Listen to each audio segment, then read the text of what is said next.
বন্ধুরা, ভিডিও শুরুর পূর্বে যে ভিডিও ক্লিপটিকে দেখলেন সেটা হচ্ছে বর্তমান সময়ে আমাদের বিএসএফ আর ওই পারের বিজেপি তার সাথে যুক্ত ছিল সাপোর্ট করার জন্য বিজেপিকে বাংলাদেশের ইসলাম প্রোডাক্ট গ্রহণকারী উগ্রবাদী সন্ত্রাসীরা।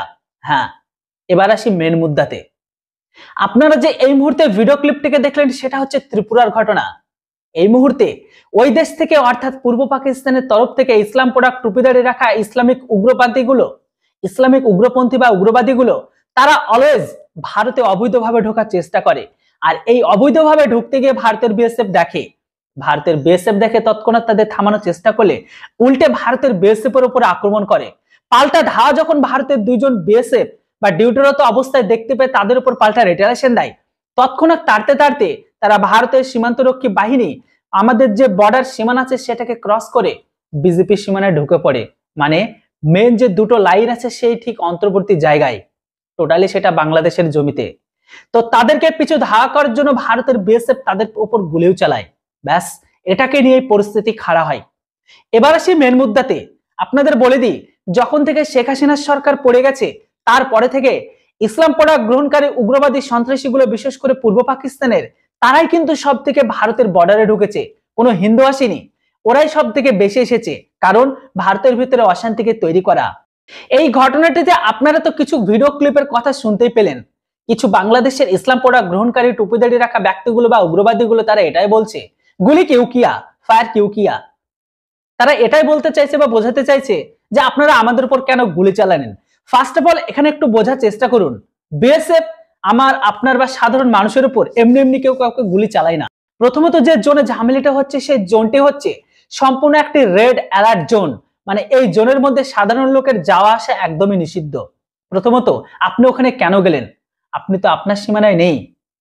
দ্বিতীয়ত, কোন সীমান্তরক্ষী বাহিনীর সাধারণ মানুষের উপর গুলি চালায় না, গুলি তাদের উপর চালায় যারা ইনলিগাল কাজ বা অবৈধভাবে বর্ডারকে ক্রস করার চেষ্টা করে তাদের উপর। আর এটাও আপনারা হামেশা শুনে থাকেন যে লাগাতার অবৈধভাবে অনুপ্রবেশ থেকে শুরু করে ইনলিগাল কাজ আর অবৈধভাবে স্মাগলিং এর কাজে যুক্ত থাকে পূর্ব পাকিস্তানের ইসলাম প্রোডাক্ট গ্রহণকারী কট্টরবাদী মানুষগুলো। আর এই জন্যই তারা কিন্তু ভারতের বিএসএফ এর হাতে গুলি খেয়ে মারা যায়। এই ঝামেলার যে কনফ্লিক্টের আপনারা ভিডিওটিকে দেখতে পাচ্ছেন আমার স্ক্রিনের পেছনে, তো এই মুহূর্তে এই ব্যক্তি দুজন প্রথমের দিকে অর্থাৎ ভারতের সীমান্তরক্ষী বাহিনী বিএসএফ, একজনের কাছে ছিল ইনসাস, অপরজনের কাছে ছিল শটগান। বেসিক্যালি এরা যখন তাদের এরিয়ার মধ্যে ঢুকে পড়ে তখন তাদের বিজেপি থামানোর চেষ্টা করে। বিজেপি কিন্তু একাই ছিল, কিন্তু বিজেপি বিএসএফ এর কাছে আসতে ভয় পায়।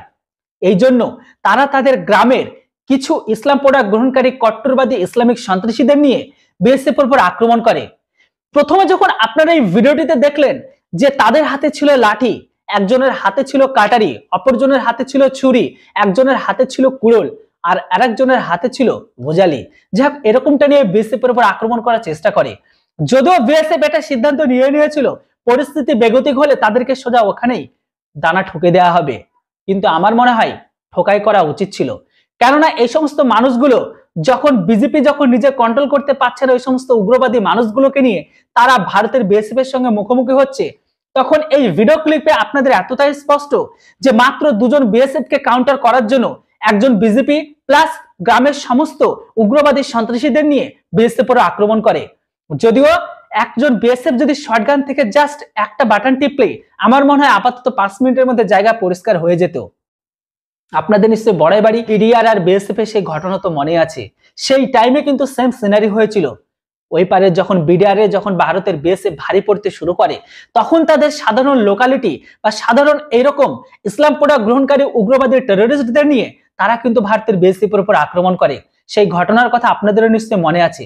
যদিও সেই সময় অ্যাকচুয়ালি ডেটাটা বিডিআররা পাবলিশ করেনি, কিন্তু তারপরে কিন্তু ভালোভাবে বিএসএফরা তাদের যে বিডিআর ছিল সেই বিডিআরকে ভালোভাবে সার্ভাই করেছিল। যে ঘটনা আজও কিন্তু আনআইডেন্টিফাই, কিন্তু এটা বাংলাদেশও জানে, সেই দেশের মানুষও জানে যে তারপরের ঘটনাটা কিভাবে হয়েছে, কিন্তু এখনো পর্যন্ত এর উপর কোনো প্রুফ নেই। যেটা হোক, আমি কোন দিকে ইশারা করতে চাইছি আপনারা বুঝে গেছেন যে ব্যথা বা যে ঘাও এখনো পর্যন্ত পূরণ করেনি।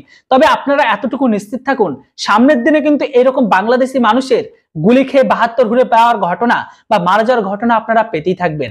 যেটা হোক, ভিডিও স্ক্রিনে আপনারা দেখতেই পাচ্ছেন যে কিভাবে বাংলাদেশের ইসলাম প্রোডাক্ট গ্রহণকারী কট্টরবাদী মানুষগুলো ভারতের বিএসএফ এর উপর আক্রমণ করে। যাদের কাছে ছিল লাঠি, কুড়ল, ভুজারি, কাস্তে, কাটারি এই সমস্ত নিয়ে কিন্তু ভারতের বিএসএফ এর উপর আক্রমণ করে। কিন্তু দুজন বিএসএফ এর এখানে সাহসিকতার পরিচয় দিতে হবে। একবার ভাবুন ভারতের বিএসএফ কতটা রেসপন্সিবিলিটি, যে সেই দেশের ঘরের ভেতরে সাধারণ মানুষের উপর এতটুকু গুলি চালায়নি। গুলি তাদের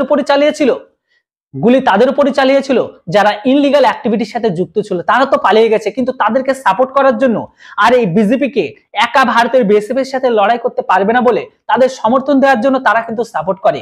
কিন্তু এই মুহূর্তে বেগতিক পরিস্থিতি দেখলে বিএসএফ কিন্তু গুলি চালাতে পারত। ঘটনা বেশিক্ষণে ছিল না, জাস্ট 3 মিনিটের। কিন্তু 5 মিনিট পরে যখন ভারতের বিএসএফ যখন আরো এখানে জড় হতে শুরু করে, আপনারা ভিডিওটিতে দেখলেন যে মাত্র দুজন থেকে যখন তিনজন বিএসএফ সেখানে এসে যুক্ত হয়, আপনারা দেখতে পেলেন সেই সমস্ত ইসলাম পড়া গ্রহণকারী কট্টর উগ্রবাদী বা সন্ত্রাসী ব্যক্তিরা তারা কিন্তু পিছনে হটতে লাগে। তারা বুঝে গেছে যে এই মুহূর্তে বিএসএফ আসতে শুরু করছে, যদি তারা ফায়ার করতে শুরু করে তাদের আল্লাহ বলারও টাইম পাবে না। যেটা বন্ধুরা পরিস্থিতি ভীষণ উত্তপ্ত। এবার এই ভিডিও দেখার পরে আপনারা কি বলবেন? এই সমস্ত শান্তির ছেলেগুলোতে ভারতের জায়গা দেওয়া উচিত? আমার মনে হয় বিএসএফ যেভাবে আগে থেকে গুলি করে মারছিল, এক্স্যাক্টলি ভাবে এখন আরো বেশি করে গুলি করে মারা উচিত। সময় নয় আর কোনো কথা বলার, আর না কোনো বোঝানোর। তবে আমি এখানে একটা সরকারের জিনিস এটাও বুঝতে পারি না যে এই সমস্ত জায়গাগুলোতে কেন দ্রুততার সাথে কাটা তারের বেড়াকে দেয়া হচ্ছে না। যদিও আমাদের এই বেঙ্গলের সরকারেরও কিছু ফল্ট আছে, যেটা আপনারা জানেন। এই মুহূর্তে এই সমস্ত ভিডিওগুলো হয়তো আমাদের বেঙ্গলের সরকারের চোখে পড়ে না। এই সমস্ত ভিডিওগুলো হয়তো তারা হয়তো ভালো করে দেখে না। যদি দেখতো মনে হয় এরকম টাইপের কথা বলতো না। আমার মনে হয় যত তাড়াতাড়ি চেষ্টা এই সমস্ত জায়গাগুলোতে ফেন্সিডিল লাগিয়ে দেওয়া, যেন এই সমস্ত ইসলাম পড়া গ্রহণকারী সন্ত্রাসীগুলো খুব সহজে ভারতের ভেতরে প্রবেশ করতে না পারে। আর যদি এই সমস্ত ফেন্সিডিল গুলো থাকার পরেও যদি কেটে তারা ভারতে প্রবেশ করে, তাহলে নো ডাউট নো ওয়ার্নিং সোজা ঠোকাই করো, 72 ঘুরে পাঠিয়ে দাও। যেটা হোক বন্ধুরা, পুরো ভিডিও দেখে আপনাদের কি মতামত? আর হ্যাঁ, আমাদের দুই বীর সেনা অর্থাৎ বিএসএফ এর জন্য কমেন্ট বক্সে একটি জয় হিন্দ অবশ্যই লিখবেন, কেননা এদের বীরত্বের সত্যি প্রশংসা করতে হয়। যেখানে মাত্র দুজন বিএসএফ কে কাউন্টার করার জন্য বিজেপি নিজে একা আসতে পারেনি, সেখানে তাদের দেশের বা গ্রামের কিছু উগ্রবাদী সন্ত্রাসীদের নিয়ে বিএসএফ এর উপর আক্রমণ করার চেষ্টা করে। তবে এটাতে স্পষ্ট যে অলওয়েজ ইসলাম ভীরু ছিল, ভীরু আছে আর ভীরু থাকবে। সেই জন্য আপনারা দেখবেন যে অলওয়েজ এরা বোরখার তলে বা বোরখার মধ্যে কে নিয়ে ধামাকা করায়, নয়তো বা মসজিদ বা যেখানে হোক না কেন এরা পিছন থেকে অলওয়েজ আক্রমণ করে। কেননা এদের জাতিটা হচ্ছে কাপুরুষ। ইতিহাস উঠিয়ে দেখুন, এরা বীরত্ব জাতি ছিল না, সব জায়গায় ধোকাদারি করে। সেই জন্য ইতিহাস এদেরকে বলা হয় যে একবার হলেও আপনারা কুত্তাকে বিশ্বাস করবেন, কখন এদেরকে বিশ্বাস করবে না, কেননা এরা যে থালে খায় সেই থালি কিন্তু ফুটো করে। আমার কথার মানে আপনারা বুঝতে পারছেন। যেটা হোক, পুরো অল ওভার এই যে ঘটনা ঘটে গেল দুই দেশের মাঝে, এটাকে নিয়ে আপনাদের কি মতামত সেটা অবশ্যই কমেন্ট বক্সে লিখে জানান। Thanks for watching. জয় হিন্দ, বন্দে মাতরম।